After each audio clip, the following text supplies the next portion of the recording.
আবার মুখ পরিবর্তনের খবর সামনে এলো স্টার জলসার জনপ্রিয় ধারাবাহিকে।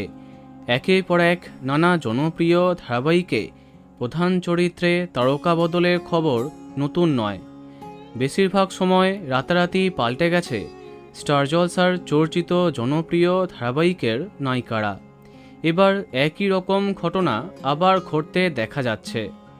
দুঃসংবাদ, আবার পাল্টে যাচ্ছে অনুরাগের ছোঁয়ার অন্যতম প্রধান চরিত্রাভিনেত্রী।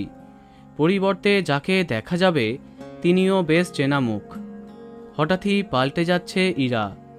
সম্প্রতি ইরা চরিত্রটি সবার দৃষ্টি আকর্ষণ করেছিল, আর এই চরিত্রে অল্প কদিনে যিনি মন জয় করেছিলেন তিনি হলেন ঋতু পাইন।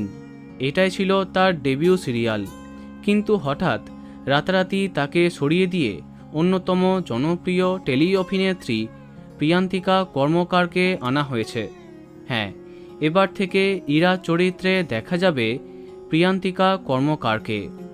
বেশ কিছু ধারাবাহিকে বেশ প্রধান চরিত্রে তাকে আমরা দেখেছি, তাই এই অভিনেত্রী খুব চেনা।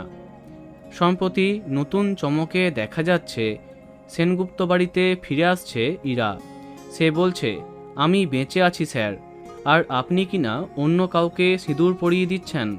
কিন্তু কেন বাদ গেলেন আগের ইরা সঠিকভাবে জানা যায়নি, তবে শোনা গেছে বেশ কিছু কারণে তাকে বাদ দিতে বাধ্য হয়েছে কর্তৃপক্ষ। অভিনেত্রীকে এ বিষয়ে জিজ্ঞাসা করাতে তিনি কিছু বলতে চাননি। তো বন্ধুরা, এ বিষয়ে তোমার কি মন্তব্য কমেন্টে জানাতে পারো। ভিডিওটি লাইক এবং শেয়ার করো। এই রকম আরও অনেক ভিডিও পেতে সাবস্ক্রাইব করো কারেন্ট পজ। ধন্যবাদ।